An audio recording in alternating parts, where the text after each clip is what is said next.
Beams! That is the theme to this video. So a while back, my buddy Big Puppetard asked me if I had a video going over different consoles that added additional beams to your build, you know, aside from your usual weapon slot type beams. And I didn't, but I said I would get around to it, and here I am 4 months later, finally getting around to it. Sorry for the delay, but, you know, I've been busy, and I'm also a very easily distracted person, so anyway, let's get on to it.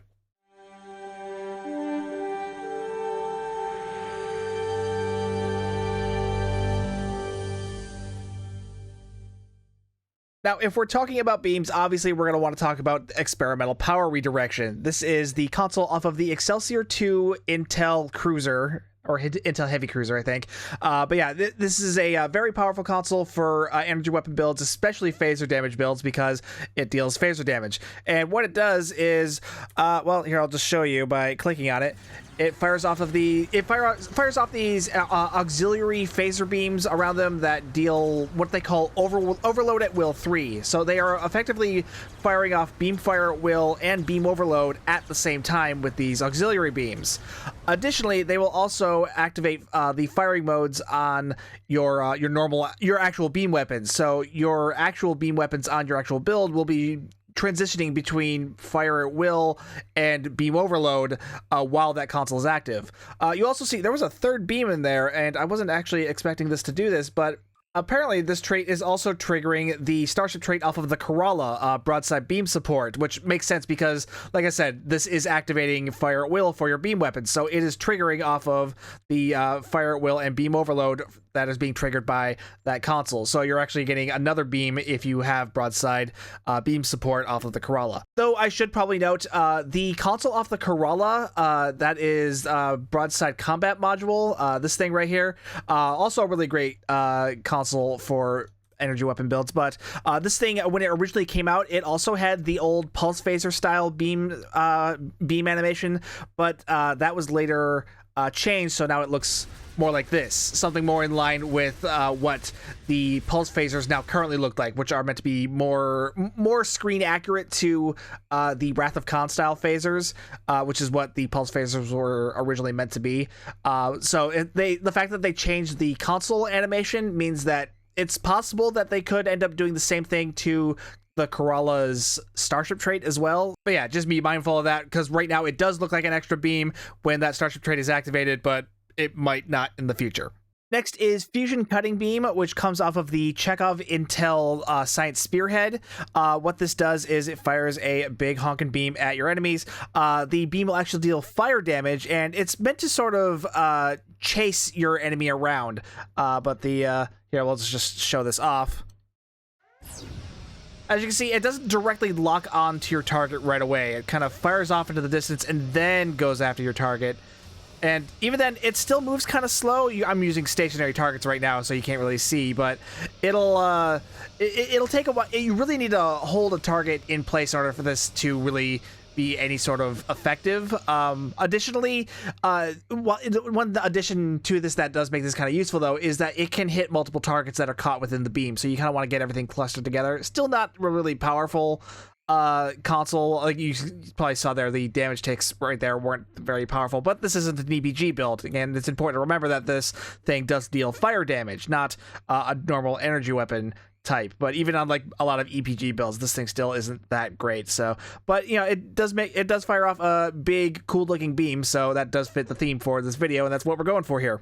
The next console is called Automated Heavy Tetryon Emitters. This comes off of the Terran Monitor Miracle Worker Carrier, which is a C-Store ship. The way this one works is it actually works a little bit like a Tetryon version of experimental power redirection. You activate it, and for 20 seconds, 2 random targets will be hit with Tetryon damage, and of those targets, if their shields go below 10%, that Tetryon damage will then chain to an additional target. So here, let's watch that in action. This fires off Tetryon damage. It will be a mostly sustained beam. Then it can move to other targets. Here we go. It just keeps going like that. We'll just keep going like that for 20 seconds. Keeps going. Here, you can... There, you saw it chained once their shields got low enough. So yeah, it does chain. Yeah, so if you like Tetryon builds, something that's worth considering to add on to that, because it's more It's more Tetrion damage. And plus, and even if you're just going for, the whole beam aesthetic, it's more beams. This is the Light of Civilization, which is the console off of the World Racer Temporal Ops Juggernaut. And what this does is it fires a sustained beam at a target that'll deal phaser damage, and after a few seconds, that beam will then intensify, dealing even more damage, as well as dealing some extra kinetic damage along with it. Here, let's watch that in action. See, it starts off as a small beam, and then turns into a bigger beam. Yeah, that's kind of what that does. It'll stay active for, you can see the timer right there. So we got another 4, 3, 2, 1. There we go. If you do manage to destroy the target, these are invincible targets. I can't actually kill these things. But if you do manage to destroy the target while the beam is active, you'll create a sort of like it'll add some additional damage to the core breach of that enemy target. So you'll get some. That's where that kinetic damage comes in. You'll deal some extra kinetic damage along with that core breach, dealing even more kinetic damage. So yeah, it's a decent console right there. Next up, when talking about beams, of course, we're going to end up talking about this one, Immolating Phaser Lance off of the Deimos Pilot Destroyer. What this one does is, it's effectively a phaser lance, which is something that is sometimes built into some ships, but this one is a console. And what this one does is it stacks up. So this one doesn't have a typical 2-minute. This one doesn't have a typical 2-minute cooldown like most consoles have. This one has a much lower cooldown, but is capable of stacking up. So here we can target an enemy here. You can see I've got 6 charges here. Boom. Hit it. And now, very short cooldown here. Was able to fire it off again immediately. Now if I keep burning through those charges, just keep going here. There. Now I've reached 0 charges, and now I have to wait for it to build up. But again, that doesn't take that long. See, you just gotta wait for the charge to build up again. And we're already back at 1 charge. So it takes about, I think, 30 seconds for a full charge to completely rebuild. Oh, I'm an idiot. It's right there. No, it's 20 seconds for a charge to rebuild. So yeah, it's 20 seconds for the full charge. So yeah, if you space these out even enough, you can basically just keep firing this off pretty consistently. So this can be a very powerful one. And like I said, it's one more beam. Next up is Cascading Subatomic Disruptions. This one comes off of the Mirror Angle Strikewing Escort, and this is another one that's going to be better suited to exotic damage types like EPG builds, Sciencey, Space Magic builds, because this one deals electric damage, which is an exotic damage type. But it fits the theme because this one also fires off a beam. This one, it's a very short beam, but it is still a beam. But it can also deal electric damage up to multiple targets, so it can be kind of interesting for some AoE damage. But yeah, again, that's the theme we're going here: more beams. Projected Stasis Beam is available through the Legendary Klingon Captain's Bundle, which that's the Legendary Bundle that comes with the Legendary D7. This was a console that was exclusive to this bundle. What it does is it fires off some beams at up to 3 targets. It will disable their weapons and engines for 15 seconds and give them a -45 all damage resistance rating for 15 seconds in exchange for costing... in exchange for -50 auxiliary power to yourself, which is not a great trade-off. This is not a good console, but it is more beams, technically. There. They kind of look more like tractor beams, in my opinion. They're just these white cone-type beams, but it is more beams, so they do fit the theme to this video, so I figured I would point them out. Next up is an old favorite of mine, Sentry Mode, which comes off of the Baul Sentry ship. This one, technically the beams aren't really coming from you, they'll be coming from the Sentry ship pets that will summon in. You can already see them already automatically firing off. They'll just fire Baul anti-proton beams all over the place until the pets are dismissed. There it goes. That's all it's going to do constantly. I love this console. I don't use it as much as I used to because it doesn't really vibe all that well with the subspace fracture tunneling field. That you can teleport away with that, but it won't teleport the sentries with you. So that's a downside to that. But that's a lot more beams to add to a build. So if you like more beams, or if you like Baul anti-proton in general, it's a fun console to have. Now, some other things that will fire off beams that aren't necessarily from consoles, but I figured I'd shout them out. First is the Khitomer Alliance Regenerative Shield Array. This was an event reward from a while back. It'll probably end up in MUDs at some point in the future. But for now, if you didn't complete the event, you're kind of out of luck there, unfortunately.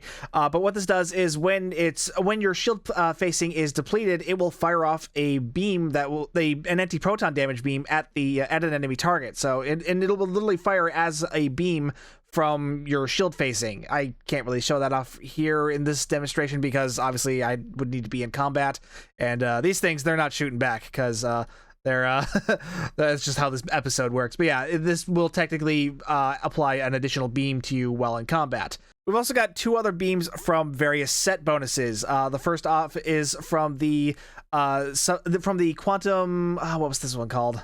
The quantum phase technology set or something like that. It's the set bonus from that set of gear you get from the episode Sunrise. So it's the quantum phase torpedo, the quantum phase phaser array, as well as the quantum phase converter. You get all of these three together, and you can use the ability Quantum Destabilizing Beam, which looks like, is this the right one?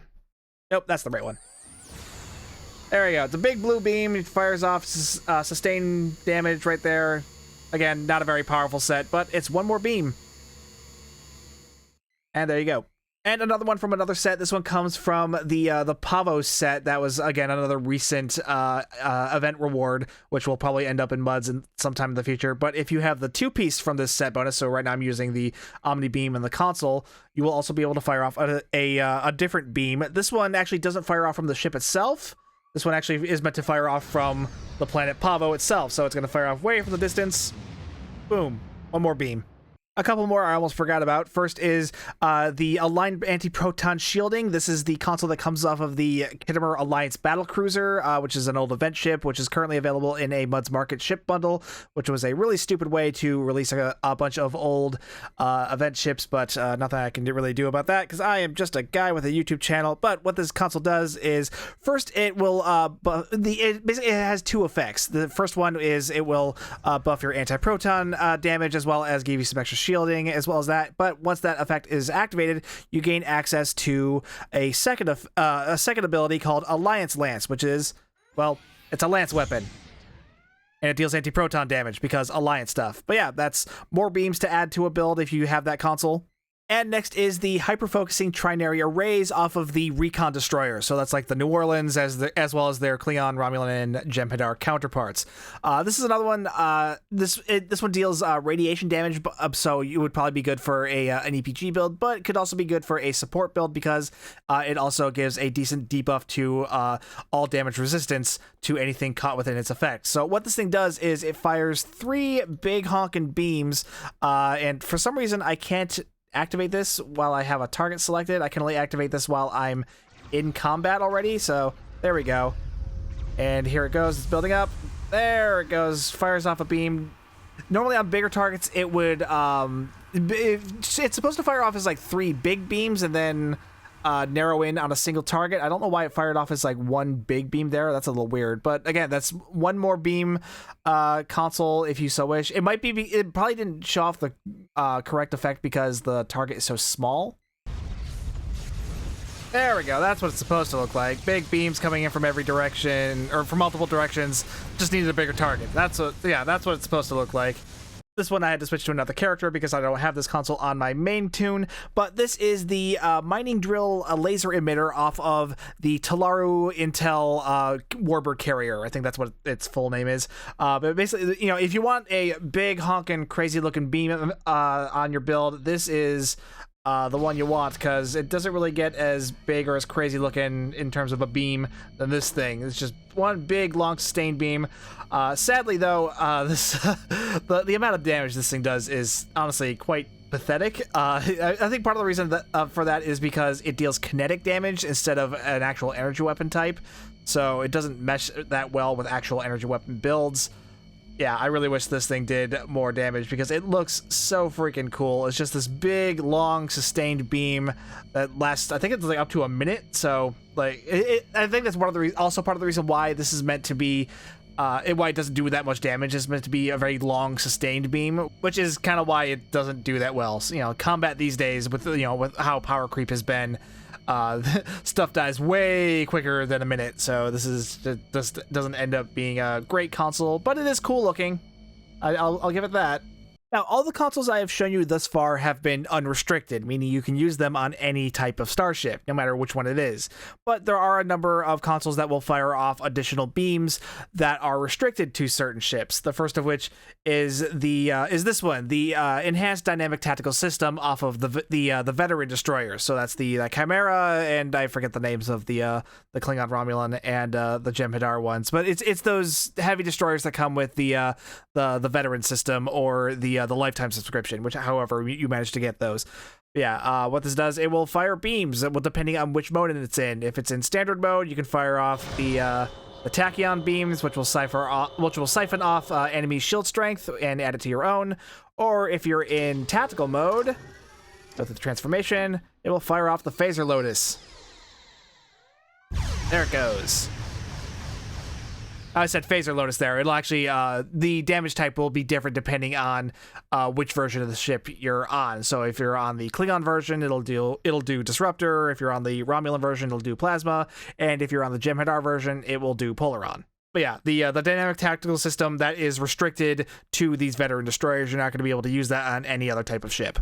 Okay, this next one, this is also bound to this specific ship. This is the Heavy Plasma Lance, which is bound to the Fate Intel Warbird and its fleet version, and it's pretty much exactly what it sounds like. It's a lance weapon, though it doesn't function like the immolating phaser lance. This one just fires off one lance of energy, and then we'll have a 2-minute recharge, which is why this console kind of sucks. So yeah, boom. That's all you get. That's on 2-minute cooldown, and you can see it did very little damage. There's also a let me get out of combat here so I can better show you this other one, because there's also a Federation or a phaser version of this one off of the Federation version of this ship. But yeah, the phaser version of that console that comes off of the Phantom Intel Escort, and again, just like with the plasma version, it is restricted to the Phantom and its fleet version. There's also another lance weapon console out there. That one comes off of the Cardassian Intel, the Cardassian Keldon battlecruiser, which has Intel seating, but I don't think it's a full Intel ship. But anyway, that one, it's also a lance console weapon, so it'll also have a 2-minute cooldown. And I think it functions pretty much the same way. I don't think it's that powerful either, but I can't test that because I don't own it. But that one is a lance weapon that will deal disruptor damage, but specifically that one will deal spiral wave disruptor damage because, again, it's Cardassians. Now, there is one more console that I know of that will fire off a big honking beam, like a lot of the other consoles that we've been talking about. That is the Photonic cannon, which comes off of the Janeway Command Science Vessel. I'm not able to show you that one because I don't own the Janeway. But yeah, that is another one. That one fires off a little differently than the other ones I've shown you. Instead of firing off directly from the ship, it kind of assembles the cannon above the ship because it's a 32nd century ship, so the programmable matter stuff. So it'll basically kind of assemble the cannon above your ship, and then that will fire off the photonic cannon, and then it will disappear once the effect is complete, which is kind of neat looking. So yeah, this has been my big list of beam consoles in Star Trek Online. Again, some of these are pretty powerful. They can be really useful on an energy weapon build, and some of these are very not powerful. But, they all add something, and that is beams. So if you're really going for that beam space Barbie that just fires off a ton of beams, hopefully this I almost said build video. This hasn't been a build video. This has been more of a list video. But hopefully this video has helped you in that endeavor in finding more beams for your ship. So yeah, let me know what you thought down below, and let me know if I missed any. With how many Universal consoles there are in Star Trek Online, that's always a possibility because this game is 15 years old. There are a lot of Universal consoles in this game. It's actually kind of insane how many there are. So yeah, if there are any of that I missed, let me know down in the comments. And while you're down there, like, subscribe, hit the bell for notifications. If you'd like to further support the channel, hit that join button to become a member. Find the merch store down below, or check out the pinned comment for any of the affiliate links. If you're ever shopping on the Epic Game Store, be sure to use my content creator code STU1701. Any of these really help me out, and I really do appreciate it. Either way, though, thank you so much for watching. My name's Stu, and I will see you guys next time.